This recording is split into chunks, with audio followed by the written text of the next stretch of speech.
mingling in the warm air.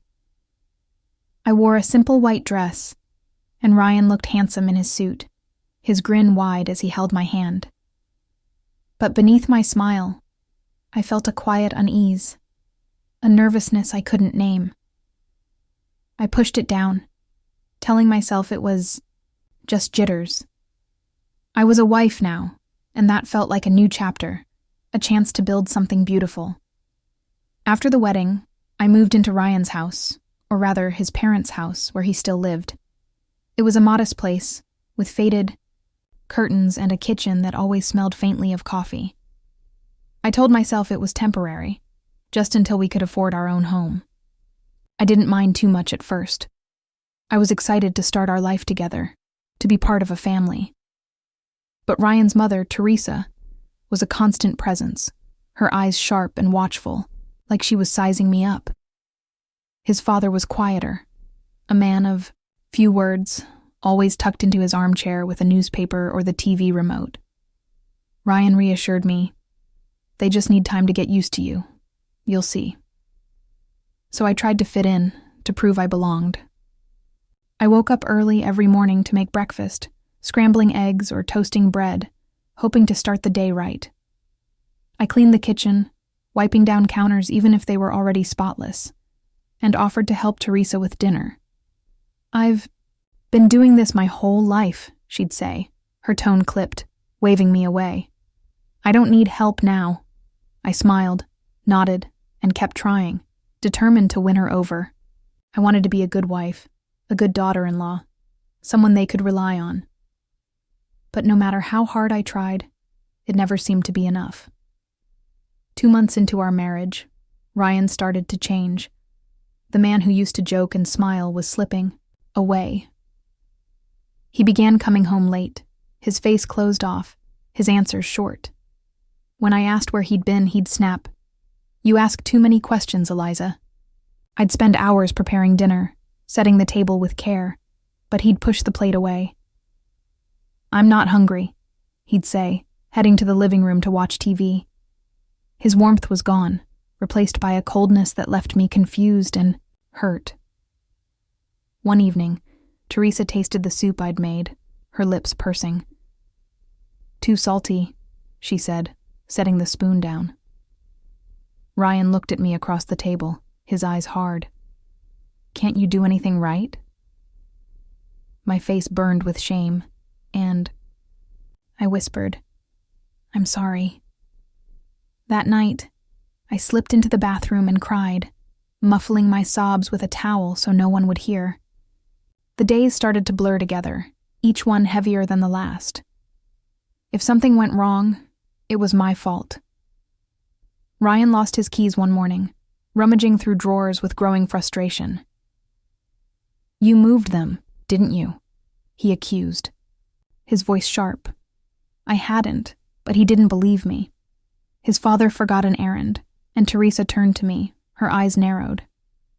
"I never had this problem before you came," she said, her words cutting deep. Ryan nodded, his jaw tight. "Things were better before," he said, and I felt like an intruder in their home, like I didn't belong.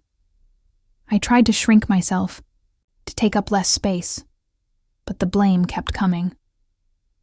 One day, I was washing dishes when a glass slipped from my hand, shattering on the tile floor. The sound was like a gunshot in the quiet kitchen. Teresa rushed in, her face red. "What are you doing? Are you a child?" she shouted. Ryan appeared in the doorway, his expression dark. "Just clean it up," he said, his voice flat. "You always make a mess." My hands shook as I swept up the shards, my throat tight with unshed tears. I felt small, clumsy, like I couldn't do anything right. That night, I sat on the edge of the bed and asked Ryan, my voice barely audible, "Why are you always angry at me?" He didn't look up from his phone. "Because you ruin everything," he said. The words landed like a blow, and I had no response. He walked out, leaving me staring at the wall, my heart heavy. The next morning I went to work early, desperate to escape the house. The salon was my refuge. a place where I could focus on cutting hair, chatting with clients, and pretending everything was fine.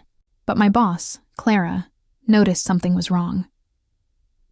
"Eliza, are you okay?" she asked, her voice gentle as she handed me a stack of towels. I forced a smile, the kind I'd perfected over weeks. "Just tired," I said, turning back to my station. But I wasn't okay. I was unraveling, piece by piece, and I didn't know how to stop it. We were invited to a cousin's birthday party one weekend, a chance to get out of the house. I chose a blue dress, one I thought looked nice, and spent extra time curling my hair. When Ryan saw me, he frowned. "Is that what you're wearing?" he said, his tone dripping with disapproval.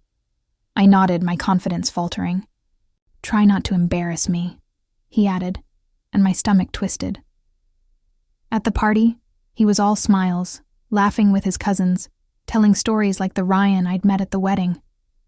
But he barely spoke to me, leaving me to hover on the edges of conversations. People asked, "How's married life?" And I lied. "It's good." My voice bright, while inside I screamed, "I feel small. I feel invisible." That night, he didn't thank me for coming or acknowledge the effort I'd put in. He just went to sleep, leaving me to lie awake, staring at the ceiling. One morning, I forgot to pack his lunch, caught up in the rush of getting ready. He stormed into the bedroom, his face red. "Do you even care about me?" he shouted, holding up the empty lunch bag. I stammered, "I'm sorry, I forgot." He threw the bag on the floor, his voice rising. "You always forget. You don't think." I picked it up in silence, my hands trembling, and promised to do better.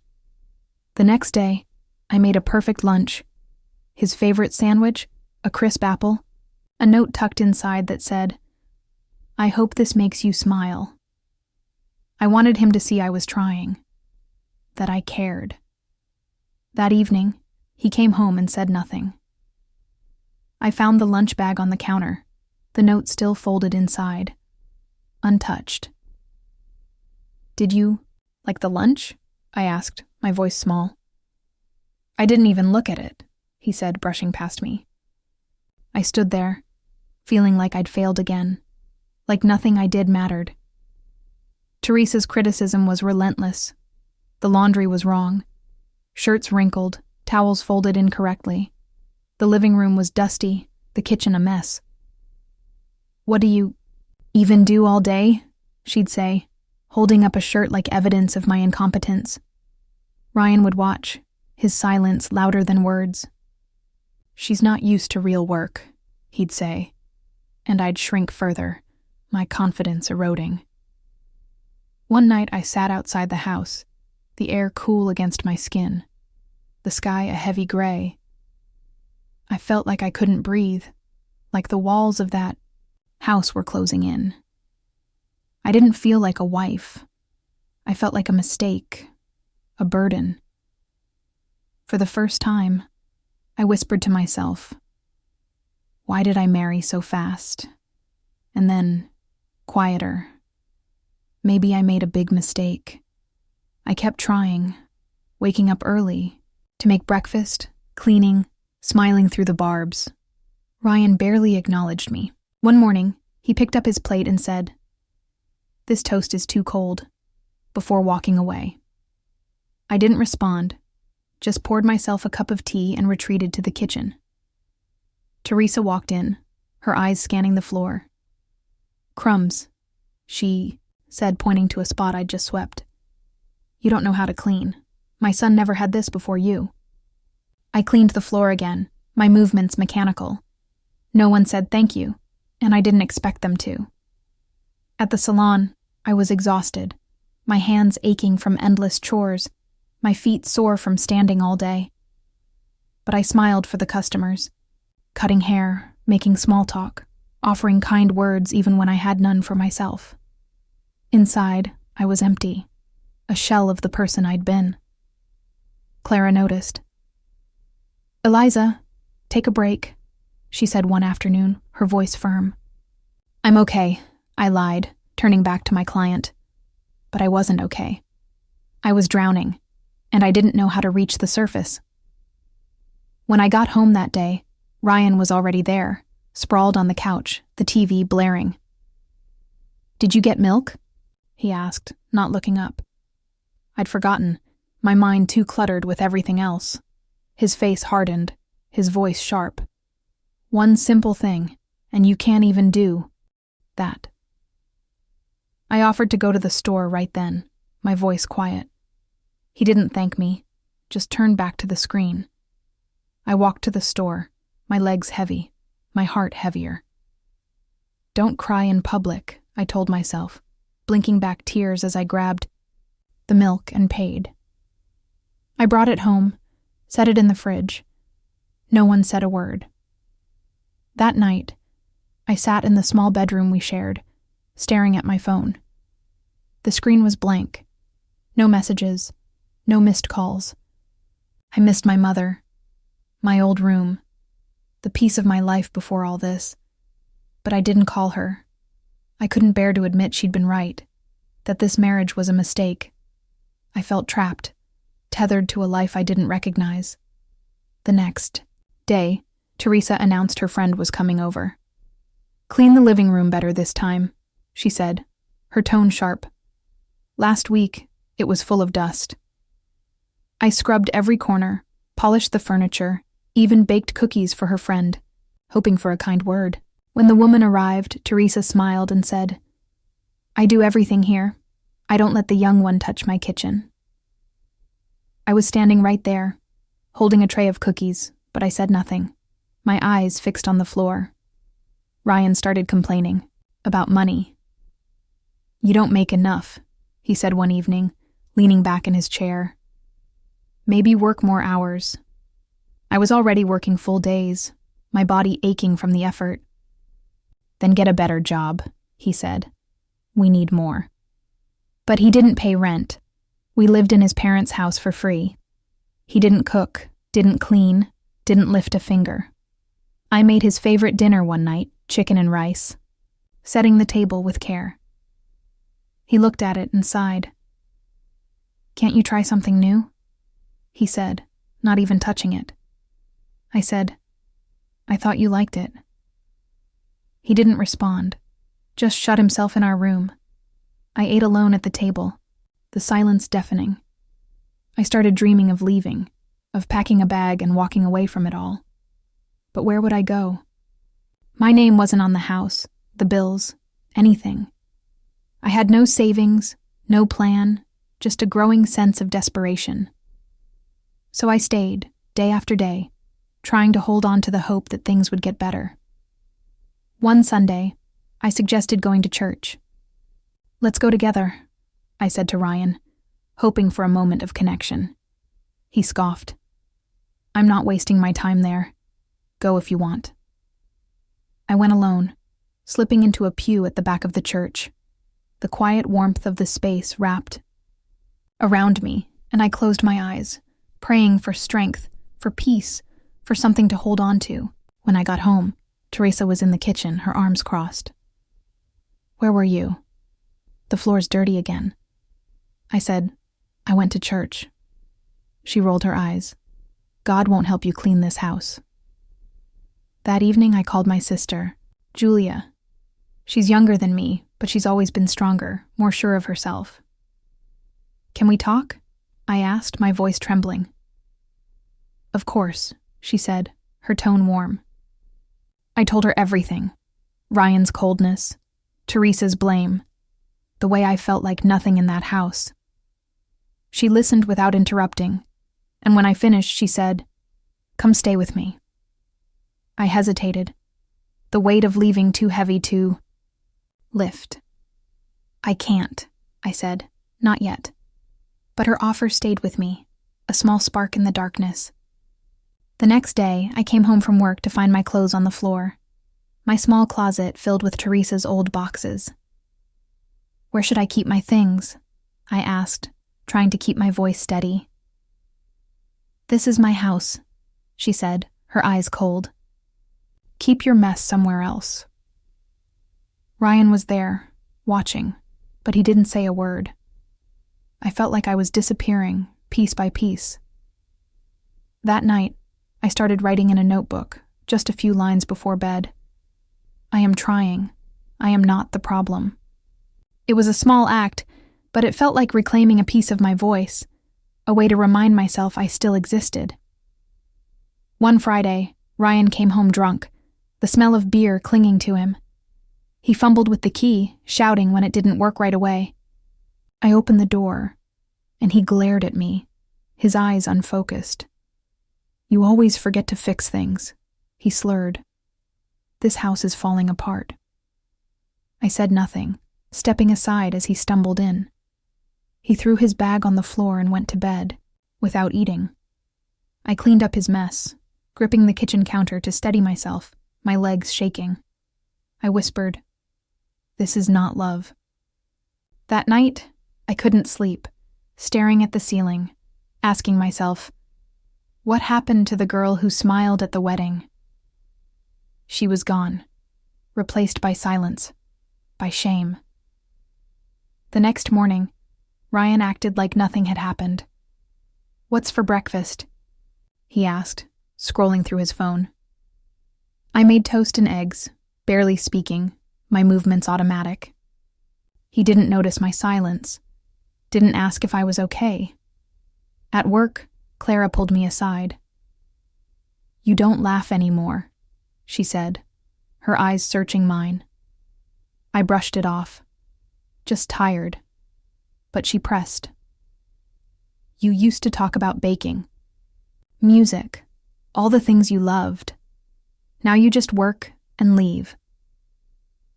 I wanted to cry, to tell her everything, but I smiled instead. "I'll be okay," I said, turning away. That night, I stood in front of the bathroom mirror, staring at my reflection. My eyes were dark, my shoulders slumped, my face drawn. "Is this who I am now?" I asked, my voice barely audible. I had no answer, just a hollow ache in my chest. On Sunday, I went to the park alone, needing air, needing space. I saw a little girl flying a red kite, her laughter ringing out as her mother clapped and smiled. I watched them for a long time, my heart aching with a longing I couldn't name. I wanted to be that mother someday, to build a life full of joy, but not like this, not in this house, not with this marriage. When I got home, Teresa was waiting, holding up a towel. "Where's the other one?" she demanded. "I can't find anything since you came here," I said. "I didn't touch it," she scoffed. "Then who did? The wind?" Ryan walked in, his phone in hand. "Just give her some space, Mom," he said, his voice casual. It was the first time he'd spoken up for me, but it was fleeting, gone as soon as he looked back, at his screen. Teresa shook her head and left, muttering under her breath. That night, I sat in the bedroom with my notebook, the weight of the day pressing down on me. I wrote, "I don't want to feel like this tomorrow. I don't want to feel like this next month or next year." I closed the book and looked out the window, the moon full and bright in a clear sky. For the first time, I asked myself a serious question. What if I leave? The thought was terrifying, but it was also a lifeline. Not forever, not yet, but for a few days, just to breathe, to remember who I was. The next morning, I packed a small bag, some clothes, my notebook, a photo of me and Julia from when we were kids, our arms around each other, grinning at the camera. I left a note for Ryan on the kitchen table. "I need a few days. I'm with my sister." I took the bus to Julia's apartment, my heart pounding with every mile. When she opened the door, she hugged me tight, her arms strong and warm. "I'm glad you came," she said. No questions, no judgment. Her apartment was small, but welcoming, with flowers on the table and soft music playing in the background. We sat on her couch and talked for hours, the words spilling out of me. Ryan's anger, Teresa's blame, the way I felt like I was fading away. She listened, her eyes steady, her hand resting on mine. That night, I slept on her couch, the weight of the past months lifting just a little. I felt safe, like I could finally exhale. In the morning, we made pancakes, laughing when I flipped one too early and it splattered on the pan. It felt strange to laugh, but it was good, like waking up. After a long, restless sleep, Julia looked at me over her coffee and said, "You don't have to go back if you don't want to." I didn't know what to say. Part of me still clung to the hope that Ryan would change, that the man I'd fallen for would come back. But deep down, I knew the truth. He didn't care, not really. He'd stopped trying long ago. Ryan called that afternoon, his name flashing on my phone. I let it go to voicemail, my hands trembling. He sent a single text. "When are you coming back?" No apology, no concern, just a demand. I didn't reply, couldn't find the words. 3 days passed, and I stayed with Julia, resting, eating meals that didn't feel like a chore, helping her clean her apartment just because I wanted to. One morning, she left a note on the table before heading to work. "You are stronger than you think." I stared at those words, tracing them with my finger, letting them sink into my bones. That day, I opened my notebook and wrote, "I don't want to be blamed anymore. I want peace. I want respect." The words felt like a promise, a map to a life I could build. I called my mother that evening, needing to hear her voice. "Eliza," she said, her tone warm and steady, "I've been thinking about you every day." I told her everything, the words tumbling out as I cried. She cried too, her voice breaking over the phone. "You can come home," she said. "Always." I didn't know what to do next. Julia's apartment was small, a temporary haven. My mother's house was hours away, a place I hadn't lived in years. But anywhere at all, felt better than the house I shared with Ryan and Teresa, where every day chipped away at who I was. The next morning, Ryan showed up at Julia's door, his face drawn, his clothes rumpled. "We need to talk," he said, his voice low. Julia stepped between us, her stance protective. "Only if she wants to," she said, her tone firm. I nodded, and we sat on the front steps, the morning air cool against my skin. He started, "You should have told me before leaving."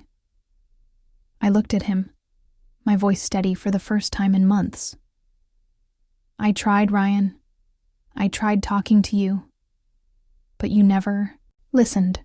He looked away, his jaw tight. "Mom says you were always rude to her." I held his gaze, refusing to back down. I wasn't rude. I was tired of being blamed for everything. Your keys, your dad's errands, every little thing that went wrong. He was silent and I pressed on. "You never stood up for me, not once. You let them treat me like I was nothing." He sighed, rubbing his neck. "Maybe," he said, "but it wasn't enough." I waited, hoping for something real, something that showed he cared. But all he said was, "So, are you coming back or not?" That was my answer, clear as day. "No," I said, my voice quiet, but firm. "I need something better than this. I need to feel like I matter."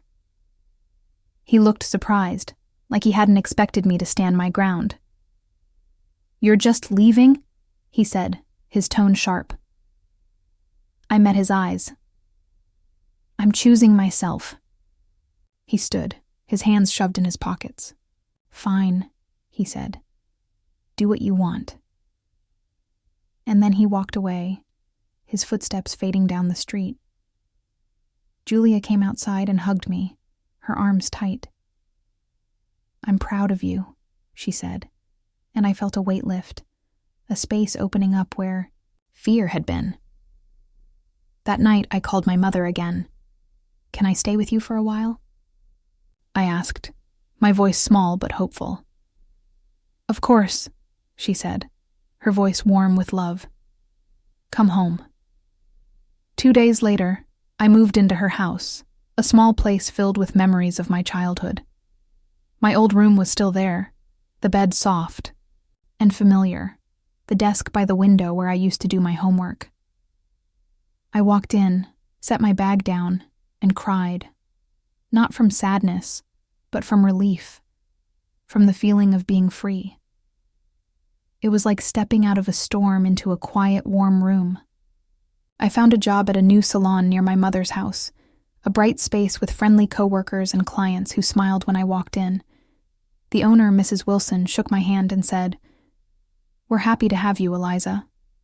I smiled, and it wasn't forced, wasn't a mask I wore to hide the pain.